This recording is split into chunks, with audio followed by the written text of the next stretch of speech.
Thank you, Roger, and thank you for organizing this.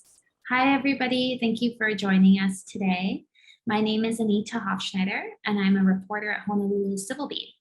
Honolulu Civil Beat is a nonprofit news organization supported by our readers, and you can find us at civilbeat.org.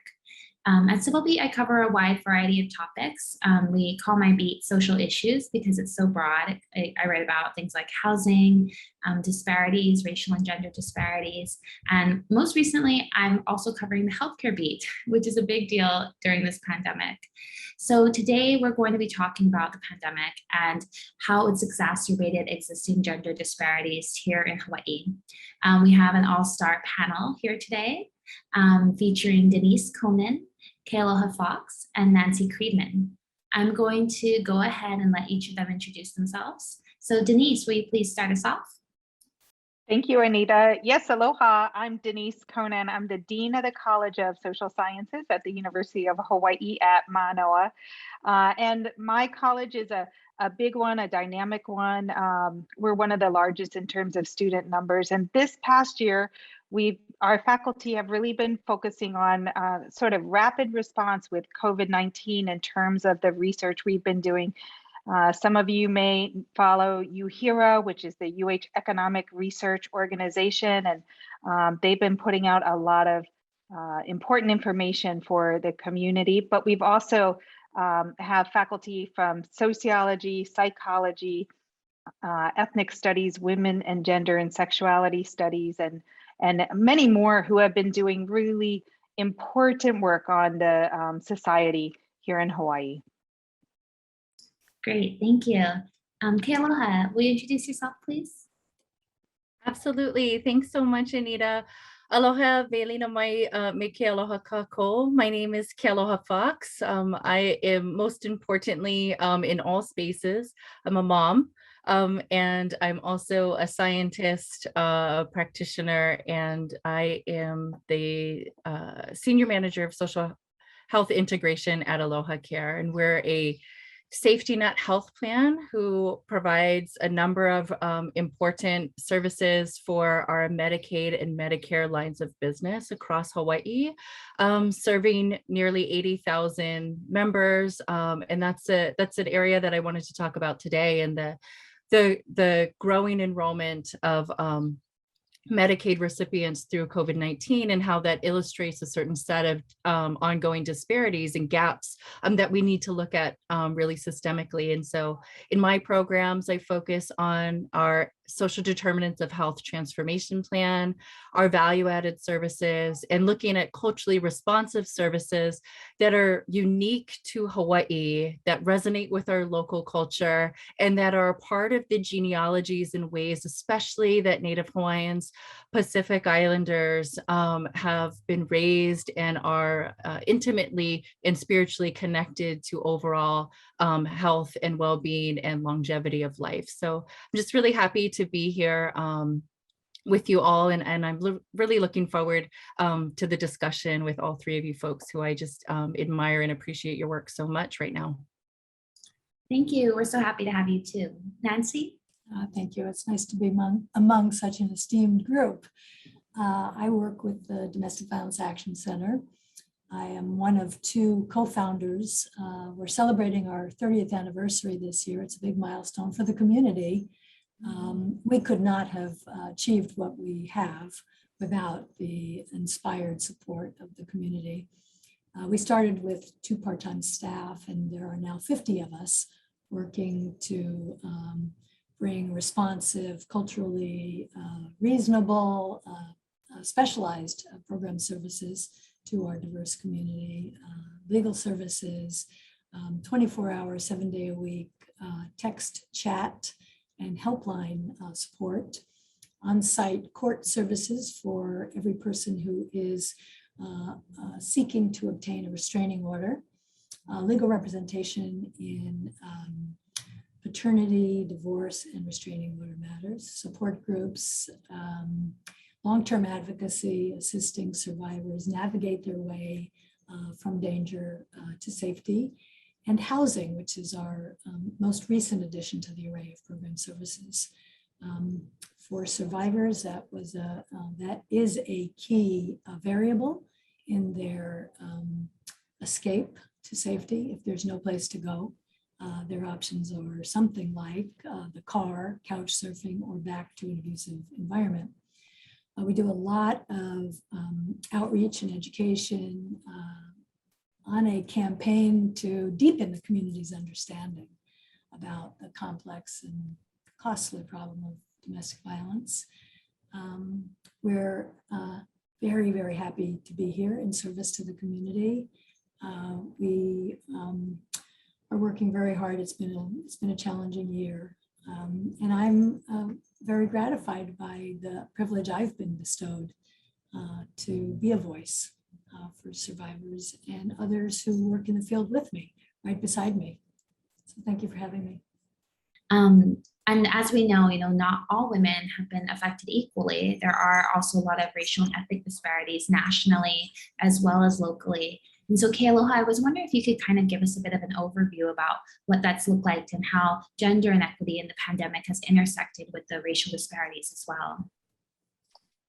Absolutely. So, I really appreciate Denise's expertise and where she's coming from, because now we know there's been enough research and there's been enough publications where we've been able to really study the first full years of the pandemic and look beyond, obviously, the health related issues and the stressors and losses. But now we've been able to look across sectors and really think about this from a much more systemic perspective. And so to be able to bridge from Denise's expertise and mine, I quote the World Economic Forum saying that 54 million women around the world were knocked out of work, and that this has been published over and over and over again by reputable researchers and entities that are showing us that there's been this widening of gender gaps that include gender pay gaps, right? And that is definitely a core at the nexus in my work in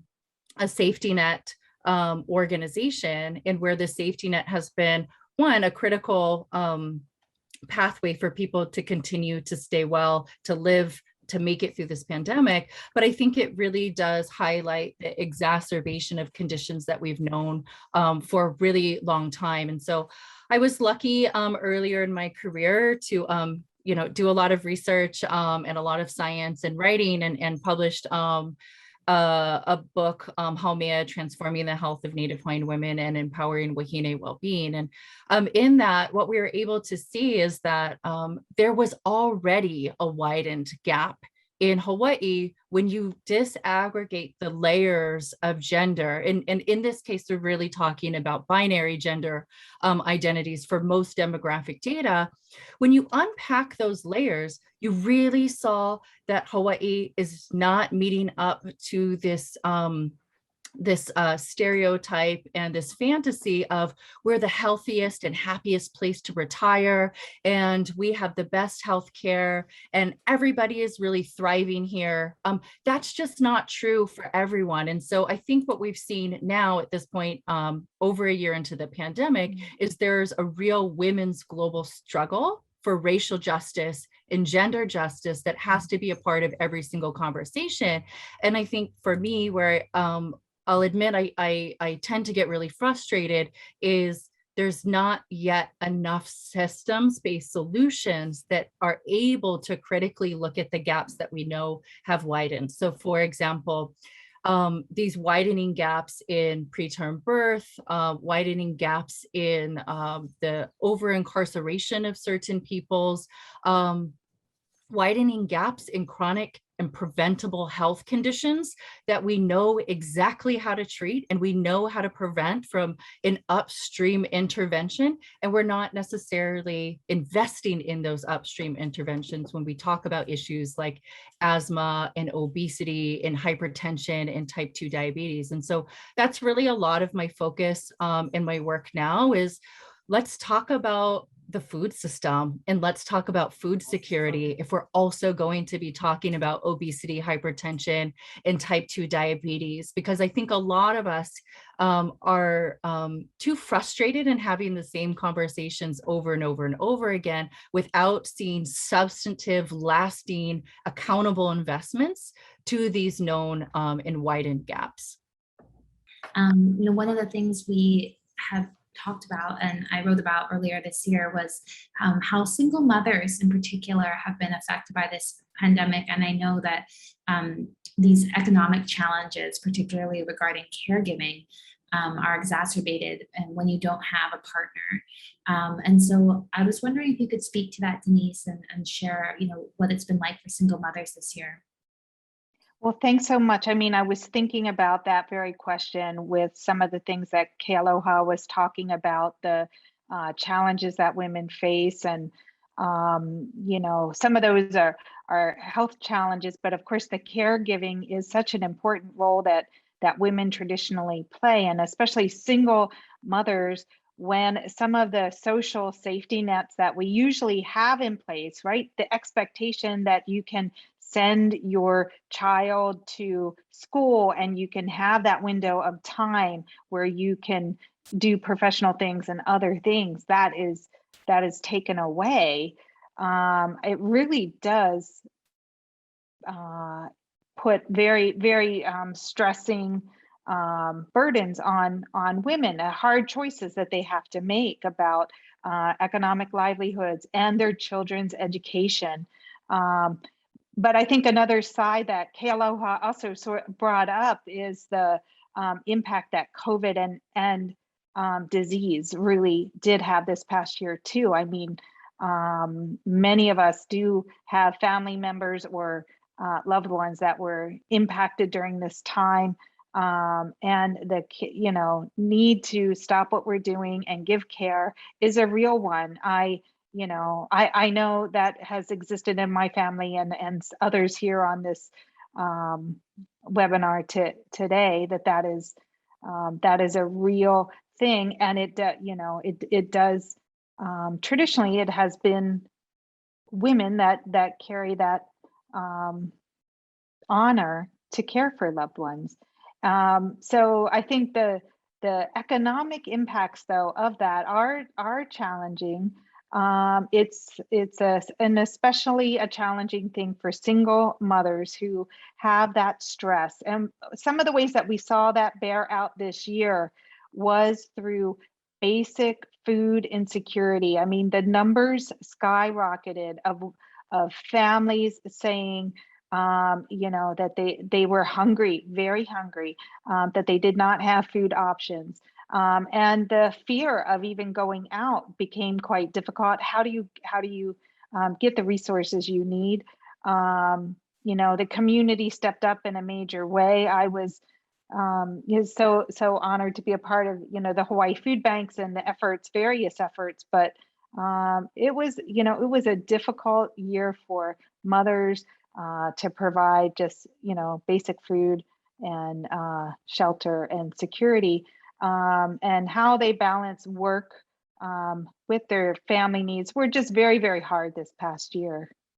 But actually, Nancy, what you were saying dovetails really well into my next question, because you were talking about, just the way as an organization that you manage, all the work that you're doing during the pandemic. I know for a lot of places, having to go remote has been a challenge, but for women or caregivers, that's often been a good thing to be able to have that flexibility to work from home. And so I was curious in terms of the work that you do, whether you've been able to, actually do any of that remotely, or whether you still have to be in person, and also whether there's any differences between last year and this year in terms of, how your organization is functioning. It's a very important questions.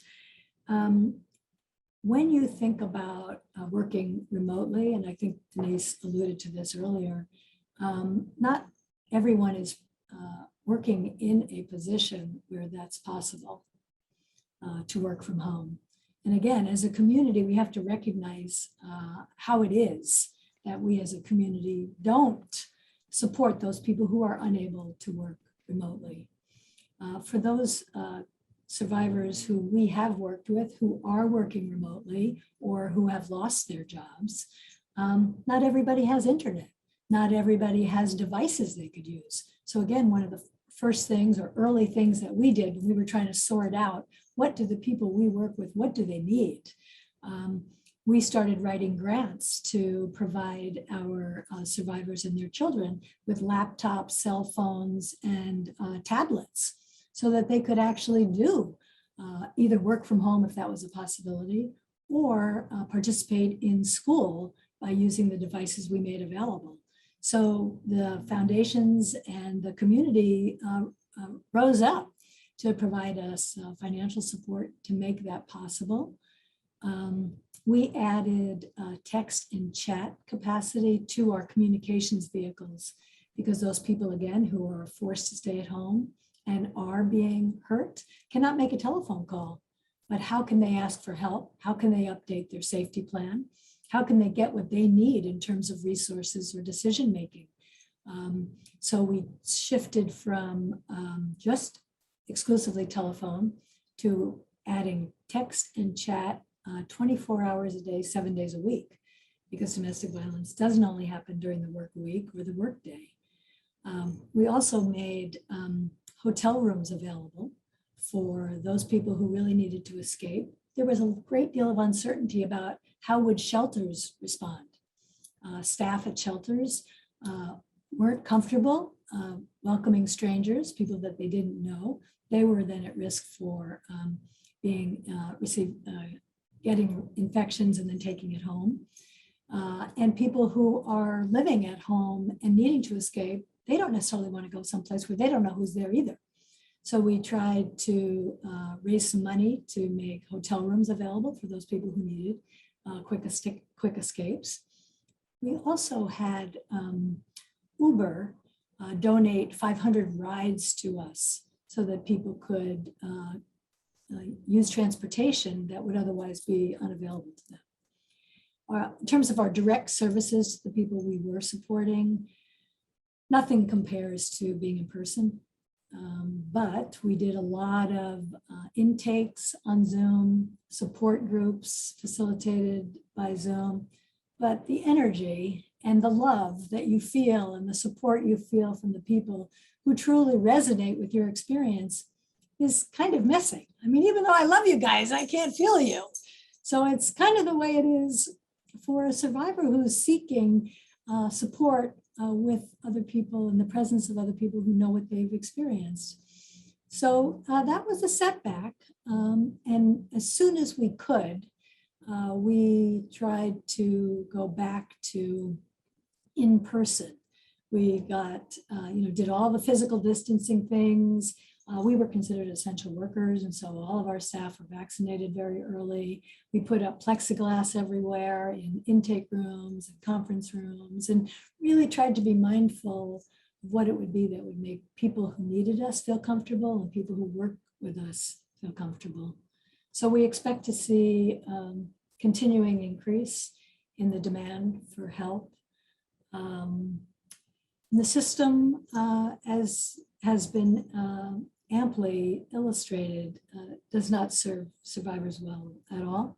Law enforcement was slow to get it right in terms of responding to domestic violence calls. In the early months, they were saying domestic violence was not going up when that was not our experience. And across the globe, that was not the experience reported by the UN and other countries across the globe. So we've got some work to do around gender justice and social justice and criminal justice, and the value and the growth, the community growth that results from this, I think, is so much is on display for us to see that needs to be addressed with honor, meaning, and intention. And those takeaways will catapult us in the direction we need to go, I think. I just wanted to kind of do a little round robin and give everybody about 2 minutes to kind of summarize a key takeaway. And if you're not sure what to say, I think that question of like what solutions we should be looking toward could be a good prompt, but it could also be, you know, what do you just hope people take away from this? And so Denise, do you want to start us off? Well, I just really enjoyed this conversation today, and it was an honor, Kealoha, Nancy, Anita, to be with you. I guess some of the things that I take away from this is that there is a lot of work we need to do in our community, and we need partnerships and collaborations to make that happen. I would hope that a policy solution could include potential employers rethinking about how to reintegrate people back into the workforce in some creative ways. Maybe, you know, we talk about internships for students. Is there something like a returnship for women who have been out of the workplace for a little bit? Is there a way that we can help support that first move for the high school graduates? Or what are the skills that are needed to get back into the workforce? I feel like it's an important time to focus on reintegrating, reopening, and being flexible as we're doing it. So I close with that. Thank you. Back to you, Kealoha. I just definitely echo. I'm just so grateful to be in this space, you know, especially right now, being intimately impacted in my own family by this devastating disease. I think I draw upon lessons of participatory conversations and idea making a lot. And I think about the ways in which our bodies and our genealogies right now, especially those of us that identify as Indigenous women, and yesterday being Indigenous Peoples Day, tell a collective history of population collapse, of language loss, of land degradation, entwined with gender impacts to our people, like my own as Kanaka Maoli. And that I think most solutions proposed during this pandemic have often left out those that are culturally appropriate and strategically placed in our ability to uplift and invest in Indigenous solutions by which our people have not only survived this pandemic, but scores before that have come to Hawaii shores and have been found throughout the Pacific in these genealogies held within our bodies. And so I really think that this is our moment to build a system that's capable of delivering gender equality while also centering Indigenous, immigrant, and women of color. And that's my hope in my work that I do every day. It's my hope in the ways in which COVID has impacted women in my own family and in my own circles. And it's my own hope for each one of you that is here today and has found some calling in your own collective responsibility to be a force for good while we're up against so much oppressive systems, and it might seem daunting and it might seem scary, that I fundamentally believe that together the future is certainly bright for all of us in the recovery that is possible. Thank you. And Nancy, I wanted to see, would this be a good time to share my screen with the two slides that you No, I think we missed that moment. missed that moment. I'm sorry. No, it's okay. I should have prompted you, but I was kind of on Okay. a roll and I overlooked it. Okay, but go for it. I just wanted the opportunity to sum up. Yeah. Thank you both, Denise and Kealoha, for your insights and your wisdom on this. This has been quite a year, personally, professionally, community, globally. And of course, women, marginalized communities, Indigenous people, immigrants took the greatest hits this year, suffered the greatest setbacks as they normally do. And the impact has generated a willingness like this that we're sharing this evening to begin a discourse which is different and which is inspired in new ways. And that's a great thing because that discourse lays the foundation for the change that we're all imagining. I think we've all shared what we see as missing, gaping holes, gaps, losses. And so all that we have seen on display creates an opportunity for us to continue our dialogue and center our discourse in the communities that have been impacted the most. I think we owe it to our community to do that. And so what does that translate for us at the Domestic Violence Action Center? It translates into us speaking up, continuing to speak up, challenging the status quo, which is not serving women who are suffering harm of abuse, marginalized communities, immigrant communities, indigenous communities. We accept every invitation we're offered to speak. We want the community to know what we see. It's a big burden for us to carry, but it's an important burden to share, because once you see what we see, it will inspire the kind of change we're hoping for. We have changed our practice quite a bit. We're continuing to insist on reform that is imperative. And we're collaborating with others in ways that are exquisite and very fulfilling.